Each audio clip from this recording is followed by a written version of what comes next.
So Papa became a heavyweight drug dealer and a notorious killer. Almost on the level of Roy DeMeo.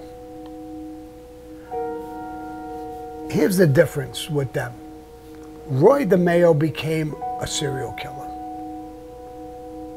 Roy DeMeo killed innocent people and just... When we talked one time in a restaurant about a business deal that could have been in the millions, he was out of the conversation and looking at a bunch of old people and told me if I had 2 9mm, I could kill them all. He had what I feel as like this drum in his head, this music, this beat.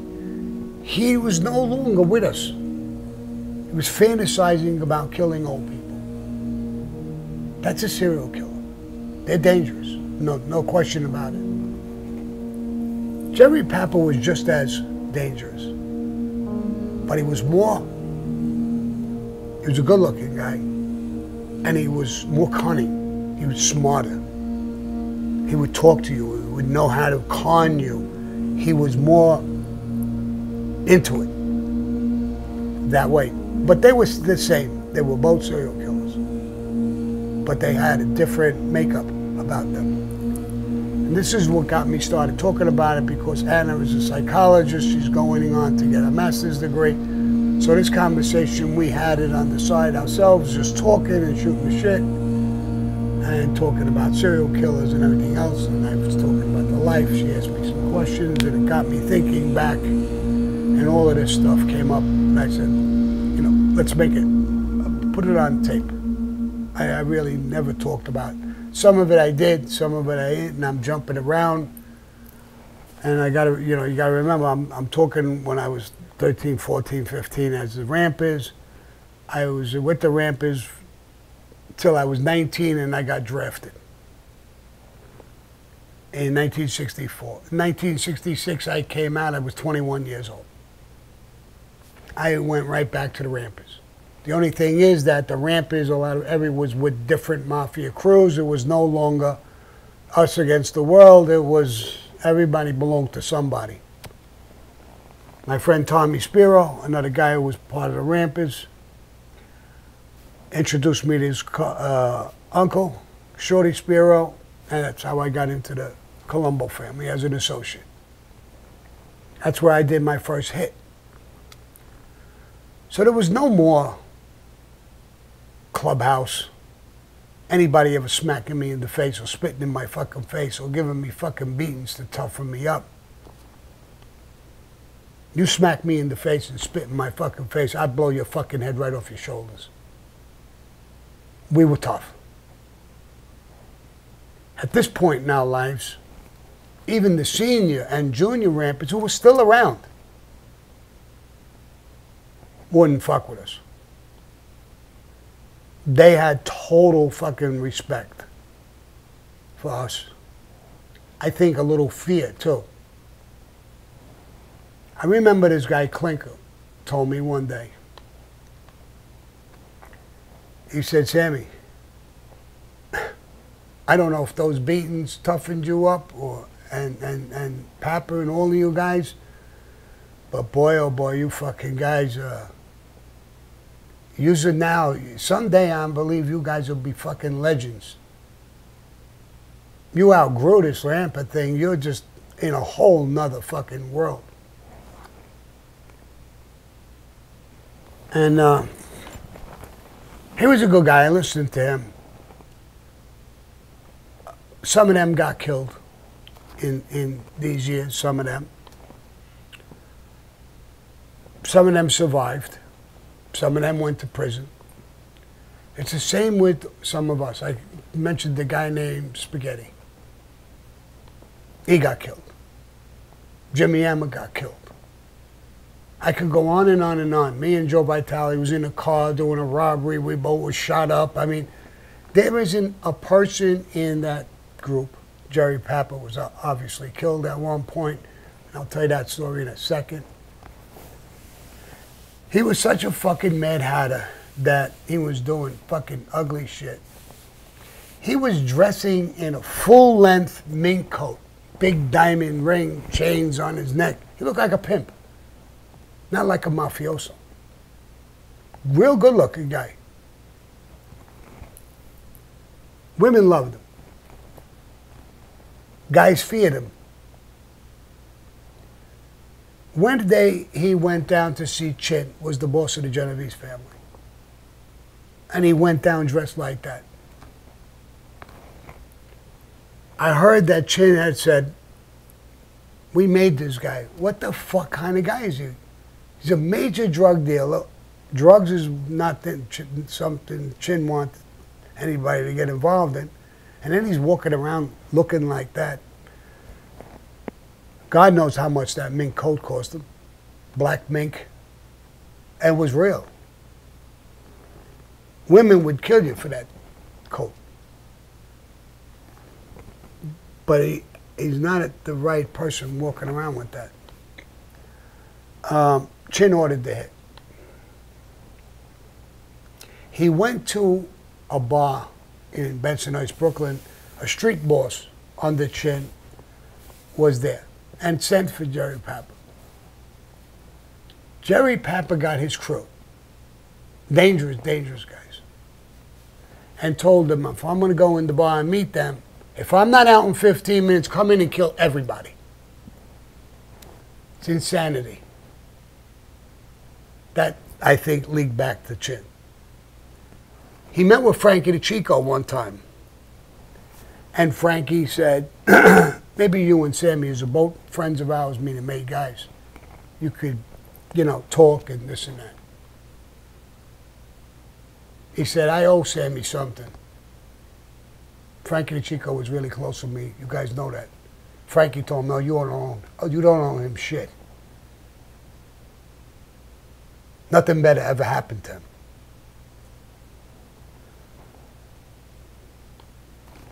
And they left. He had told Frankie, if you ever need to have a problem with a made guy, and we don't have to go through any protocol, let me know, we'll kill him. He's wanting to kill guys off the record, made guys, which is insanity. So Frankie said, be careful for this guy, he's fucking out of his mind. Again, almost like a DeMeo. A little smarter, a little more cunning, but not too much different. They were both kill machines. Anyway, he went to a meeting on 64th Street and 14th Avenue in a restaurant right there. That's where the ramp is. We're there. Right across the street from that restaurant was that empty lot. It wasn't an empty lot no more. They built a store or something over there and a couple of apartments. They got the people, two Italian people who owned the restaurant. They weren't street people, they legitimate people, but they knew what time it was. They took them in the back. They said, we're going to tie you up. You say that some guys came in, robbed you, and they tied you up. You don't know who they are. They understood. Not that they're criminals, but they were afraid, and they understood what was going to happen. Somebody was there with a sawed-off shotgun under the table, sitting at a table. I would believe that it's one of Chin's guys from out of town. He knew Gerry Papa. Gerry Papa was supposed to meet him there. He came to the meeting, and he sat at the table, and the guy said, there's cops here, bro. Did you bring cops with you? And Gerry said, no. He went to turn to look out. The guy pulled out the shotgun, hit him in the back of the head with a 12-gauge 00 buck Magnum right in the back of the head. Blew his fucking head, face, and everything right off. Brains all over the wall, everything. A mess. The cops knew about this ongoing beef between me and Gerry Papa, and the cops came to me. Hey, Sammy, you know about your friend? Oh, who's my friend? Gerry Papa. No, I don't know. What about him? He's dead. Go for him. What do you want me to do? You sure you ain't involved? Hey, go fuck yourself, bro. No, I'm not involved. Well, look at this. Boom. And he shows me a picture of, you can't even make out the face. Brains on the wall. And he said, that's Gerry Papa. Really? Why don't you go home and show that to your wife and your kids? You fucking piece of shit. Now, I'm going to tell you something. Get the picture down out of my fucking face and get the fuck out of here. That could be your fucking head and your fucking face. You think that's a fucking joke, you're showing a guy like that? Get the fuck out of here. And he left. They're trying to push my buttons thinking they don't know who's involved or whatever the fuck it is. It was an ugly way to do it, an ugly way to question. You want to get a reaction? By showing me a fucking ugly picture like that of somebody. Anybody, even though I didn't like them. I originally liked them. That's enough. If I don't like them, that's my business. What I do is my business. Don't show me that bullshit. So and that was the end of Gerry Papa. His son grew up worse than him. He killed a whole fucking bunch of people and he became a fucking serial killer too. Tommy Day, a cop that I know, one day came to me, said, me and you were on a list together. A list together? I said, what are you talking about? What kind of list? He said, we went and go pinch Papa's son. I think it was in a church. He went for his gun. They wrestled him down to the ground. When they took his wallet, they went through it, obviously, and there was a note, a hit list. Tommy Day was on the hit list, and so was I, along with 4 or 5 other names. I didn't know who they were. They didn't tell me. So I said, this kid was going to fucking kill me. Yeah. Yeah. Well, probably his father was taken down. You took over. I didn't take over. They voted him out, and they voted me in. I didn't take over nothing. There wasn't a takeover move, Tommy. And he's a good guy. I know him till today. He's a cop. I didn't know him well then, but he was a good cop. He did his job. He wasn't a dirty cop. He did his job, but he didn't lie and try to be cunning and do weird shit like that guy showing a picture. He never did shit like that. And I know him good now, but... And so that's a little bit of the story about growing up as a ramper. Some of the rampers, like Joe Vitale, I know some of their sons, daughters, and people. And I'm still in touch with some of them, not all of them, but some of them. One or two, I got pictures. There was a girl named Marilyn. I'm not going to say her last name. She's still alive. And she was an Irish broad, so we called her Marilyn the Mick. It's a slur, but that's the way it was back then. Jimmy, he was a Puerto Rican guy. I used to call him Jimmy the Spick, but he loved that. He used to call himself that. It wasn't racial back then. It made those words may sound a little racial now, but he was a Puerto Rican guy. He was loved. He was with us. And Jimmy went on with me and my crew even after I became made and I had a crew. He was still with me. So there was love. But we had different, you know, nicknames. Greets Ball. They, you know, those names and all these things we used. And so, but you know, I'm in touch. Not that I'm in touch with them every day, but I know some of them. Johnny Holmes, his daughter gets in touch with me a little bit every now and then. A lot of them. So that was how I went from the rampers and what the rampers were. Nobody ever knew, I don't think. I mean, some people, if they knew back then, that we were the Black Panthers for a small amount of time, and then we became the Ramper Midgets. There was senior, junior, and midgets. We were the midgets. We grew out of that. I mean, I didn't grow too much taller, but we grew out of that label, the Ramper Midgets. We were the Rampers, period. And we, you know, a bunch of times we told the Ramper seniors and the juniors, stop with those fucking titles. Seniors, juniors, We're all rampers. If you don't want to be a fucking ramper, then don't say nothing. But don't use the fucking title senior, junior. You're not our senior. You're not our junior. We're not a midget anymore. We're rampers. We're either all rampers or you guys are our enemy. They immediately got rid of the labels of senior and junior. We were all rampers, no matter what age you were, no matter who you were. Even our girls, there was no title for them as, you know, ramperettes or anything like that, but they were ours. We always loved them, respected them, treated them well, didn't let anybody fuck with them. But they weren't part of the gang like some gangs. They have women who are a gang member. They weren't like that. They didn't have to do anything. They were just our girls. We just loved them, respected them, vice versa. It was like that. They didn't have no membership. They didn't have to do anything criminal or be there just waiting for us and with some bandages and shit in the schoolyard. When we come back, if we're beat up, just take care of us a little bit. And so that's what the rampers were. And that's how I grew up. And then I went into the mafia. Most of you guys know the stories in the mafia.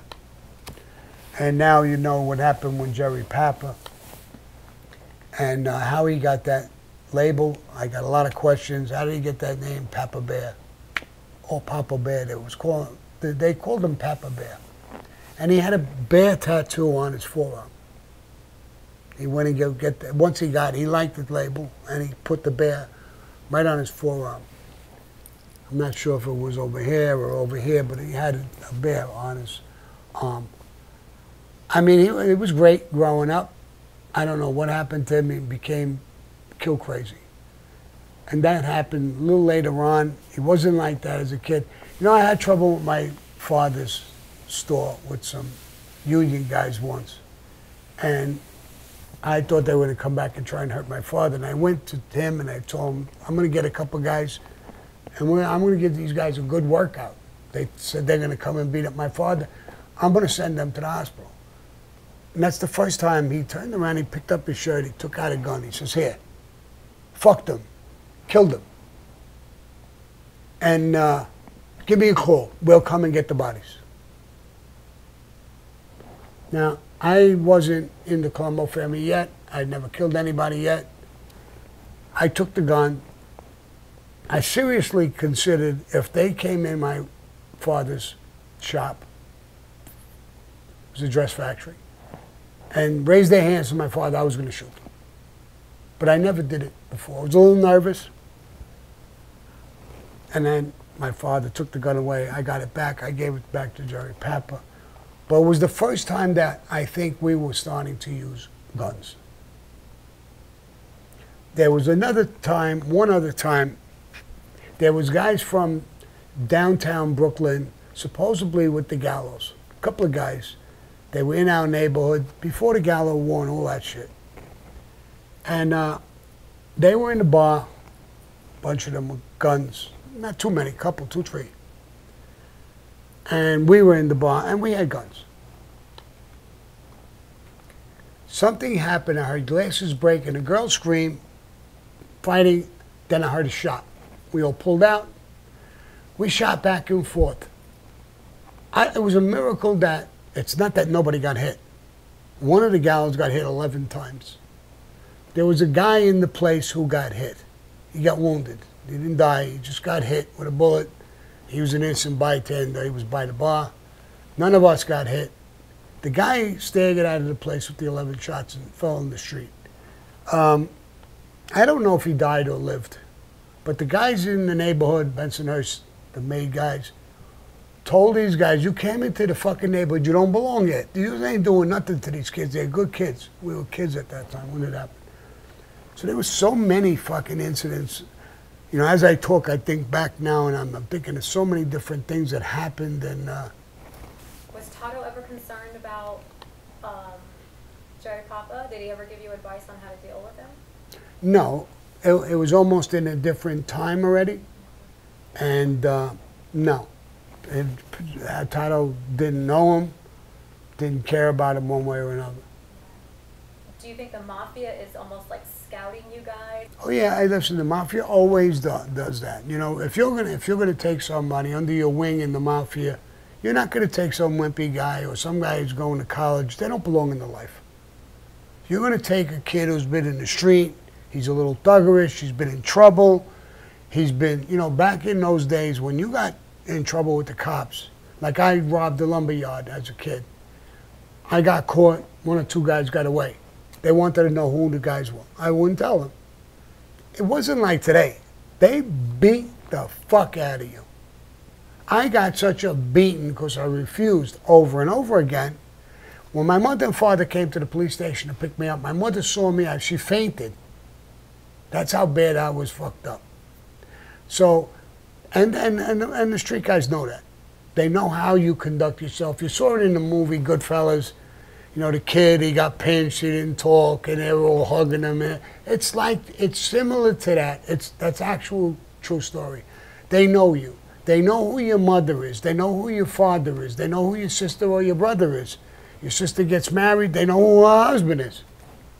They do a lot of research because if they like a kid and they have intentions for the kid or whatever, and they don't recruit him to take him in, if he's going to be that, then their arms are wide open. If he's going to be in our life, I would love him to be with me. It's just a common sense thing. It's not a grooming like some guys say. They're grooming you. They're not grooming shit. If you're a bad kid, they'll take you under their wing. They'll try to school you. Stay away from this. Be respectful. You don't have to do this. Tato did the same thing to me.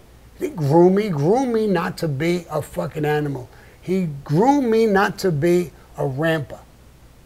He groomed me to be a mafioso and understand respect and the neighborhood. So you'll hear a lot of stories that they groomed people. They really don't. You don't want to take a kid who's going to go to college. Good luck. Go to college, go be a doctor, lawyer, be a whatever. They're not going to say, well, I'm going to take him and groom him to take him out. They don't. If you're just I was a bad dude all my life. Because of the dyslexic, I had trouble in school. So I had trouble all the time. And they see that. They know it. They get to know who you are. You're in trouble 100 times. I was in trouble. That's Sammy again? What happened? It was in a bar with some broads and some guys. He wound up in a fight. They were breaking chairs over his head or this or that. You know, so they know who you are. They're not taking a legitimate guy and grooming him. They don't groom people. If you're a bad dude, they'll take you under their wing. Somebody will. Sometimes more people are looking for you. I was asked many, many times to become an associate. I never went in. It was us against the world. I never went into the mafia. Shorty Spiro was different. When I met him, he said, you're a real tough kid. You're going to hit the wrong guy one day. And you're going to get killed for it. Because you're not with anybody. You're not with a family. I heard family. I heard those words. And then he said, I'll never double cross you. I'll never lie to you. If I send you to do something, meaning this, and I know what he was talking about, I've done it. And I may come with you when you do it. I'll never use you. You'll be part of our family. But I will teach you how to conduct yourself. And I shook his hand. That was music to my ear. Wasn't grooming me. He didn't take me and hey, go steal and go kill and don't go. No, he didn't do that. He took what I already was and put it under his wing to polish me a little bit, groom me a little bit. It's like getting a pit bull. And then teach, you don't want this pit bull to go out biting everybody he sees. You want him to be a good dog. He's capable of biting you. But you don't want him biting people, the kids and everybody. You want him to be a good dog. Listen, learn. If you have to attack somebody breaking in the house, you want that pit bull to attack. It's the same thing. But they're not going to go get a fucking poodle and treat him the same way. They'll get a poodle and they'll give it to their wife. Here, you like this dog? Here, take it. And that's what I was. And that's what every gangster is. He's a bit of a pit bull. But he needs polishing. He needs grooming. But they're not going to take a poodle and try to turn him into a pit bull. No, they don't do that. So you'll hear these stories on some of these channels. I hear it. That they groomed me, they ruined my life. Fucking you fucking full of shit. I'll guarantee you he was in trouble all his fucking life. That's why he's around them. If you're a wimp, you're never going to get around. They don't want you around them. They don't need you. And I don't say a wimp in a bad way. I mean, you know, my son could have been a man. Guy's a tough kid, but he's not a killer. And he's a good kid. He's a good-hearted kid. He could fight. I wouldn't take him into life. What would I do? Take him into life and teach him what? To kill? Or be killed? I wouldn't want him into life. I want him just the way he is. He's not a wimp, but he's not a fucking killer. I like that. And I'm not going to ever want him to be a killer. Now, if he was like me growing up, I would want to take, like Frankie the Chico's father said, listen, my son is just a tough street kid. So when I took him in and made him, it was to control him, to slow him the fuck down. If not, he's just going to be just a warrior who just runs around the street. And sooner or later, he's going to go to jail or die. So they try to bring you in to protect you, not to groom you to go out and steal for them. No. I mean, maybe there's a guy or two who does that. I don't know. But most of the people I know, that's not the way it's done. When you were talking about Roy DeMeo and how he was talking about killing that whole table of the elderly people, you said like he was almost fantasizing about it, how it sounded like he dissociated from reality. Gone. Yeah, here's how I felt. I mean, we're talking about getting stolen cars, putting them on ships, going to Kuwait, I believe it is, right? Kuwait, and making hundreds of thousands, if not millions of dollars. But he's in this conversation. That's what it's about. But he's looking at these old people. And then when I talk to him, he says, no, Sammy, I'm thinking, if I had time, 2 9mm, I could kill all these people, but I could feel the vibration. He's not in this conversation talking about millions of dollars, possibly. He's fantasizing about killing a bunch of old people. It's like drums in his head, ba-boom, ba-boom, ba-boom, driving him fucking crazy. He's obsessed with that murder. He's obsessed with killing those people who did nothing. Not with the millions. Not what he's supposed to be obsessed with, which is not normal. Was it a different personality? It's a different personality. We didn't exist no more at this table. His mind and his head and those drums beating in his fucking head were there. You were gone. He didn't care about you no more. I told you, you can get a beautiful woman like you. Great body. And you're making an offer or doing something. And just, you don't exist to him. That exists to him. Those old people. Millions of dollars, a beautiful woman, no matter what it is. He's obsessed. His mind is not functioning anymore. It's only functioning to kill. Was he sadistic? He's what? Was he sadistic? Did he take pleasure in hurting and torturing people? Oh, absolutely. Listen, when he got them into that bar that he had, their club, he would shoot them in the head. He would cut them from their balls up to their neck, open them up, hang them upside down in a shower to drain them, and continue playing cards and eating. So that when they cut him up to get rid of him, there's no blood or splattering all around. I mean, this is out of a science fiction movie or some fucking thing. It's weird. It's a serial killer. It's a whole different brain. You would understand that as a psychologist, is what I was saying. He's not dealing with reality anymore. So when you see a movie about a serial killer or something, you're looking at him and you think, you know, he's doing this, so what does he think of his talk? He's not normal no more. He's in a zone. He's in another world. I saw a bunch of serial killer movies. Is that the guy is listening to music. There was a girl in a tunnel. What's that movie? Hannibal Lecter? No, not Silence Hannibal. of the Lambs. Silence of the Lambs. The girl is in the thing, and she's screaming for help, and he's up there. His chest is open. He don't have a shirt on. He's got earrings. He's got lipstick on. He puts their skin on his face, and you hear that music, and he's dancing, and he's fucking way out there, bro. And she's screaming, and he's looking at her, and he's gone. She could scream all she wants. He's on another planet somewhere, mentally. And it's a weird fucking thing. Now, it's a weird thing to see it in movies. I'm sure it's a weird thing talking about it in your classes, which is your professors and the students and everything. But to deal with it in real life, I've seen it with Roy DeMeo. I've seen it with Gerry Papa. But they're two different kinds of serial killers. Who's more dangerous, Papa or DeMeo? I think they're on an equal basis as far as being dangerous, but I think Papa is more dangerous because he's more cunning. He's good looking. He'll con the shit out of you. I'm telling you, he was really good looking. I'm stressing how good looking he was. He was. And he had that con in him.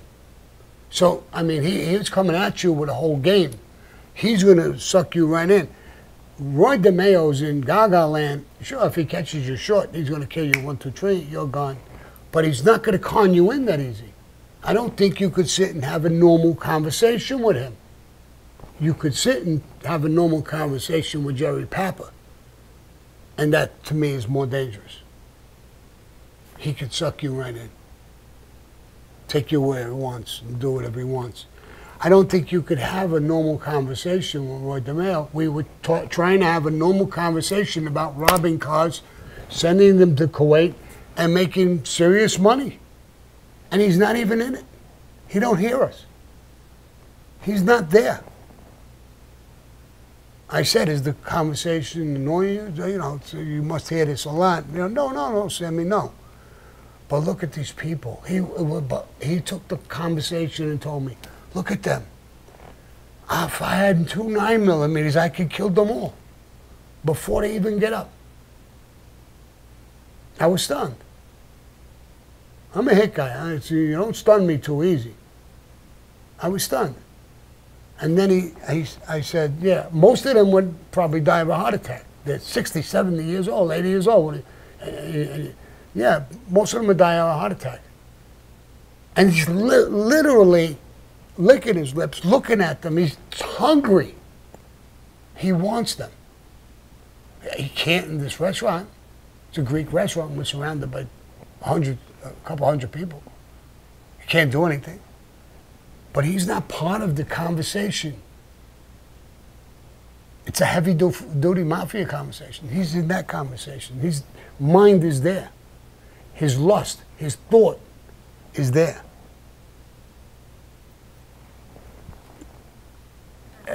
It's a weird feeling.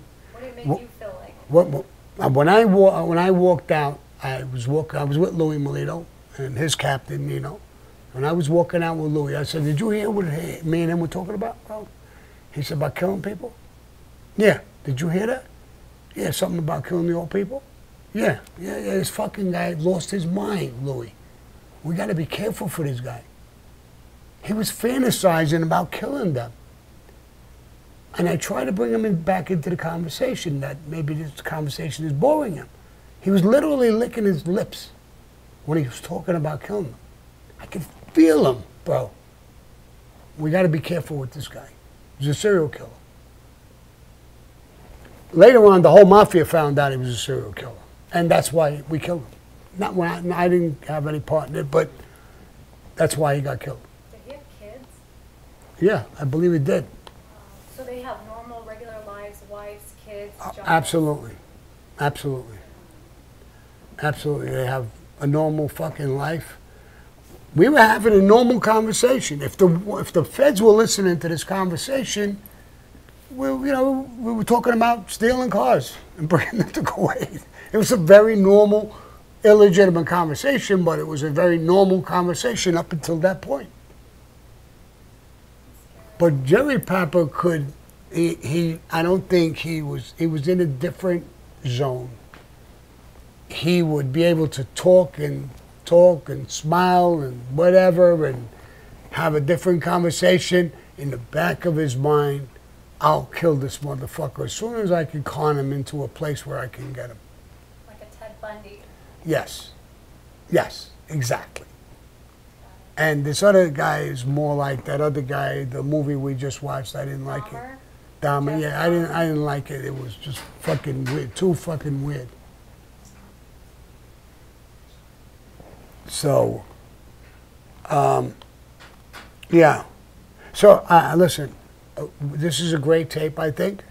I think the guys and people like it. If you like it, press like, subscribe. You'll hear more of these conversations. I enjoy this conversation because, and it brought back, when I was talking with her, she's a psychologist, and she's asking me questions that brought back thoughts and thinking and this conversation about serial killers. A lot of times it's hard for me to sit down alone and have this kind of a conversation. I don't think that way. It's what she's asking me, she's drawing things out of me and it's forcing me to think this way. Not forcing me, but you know, she's making me think that way.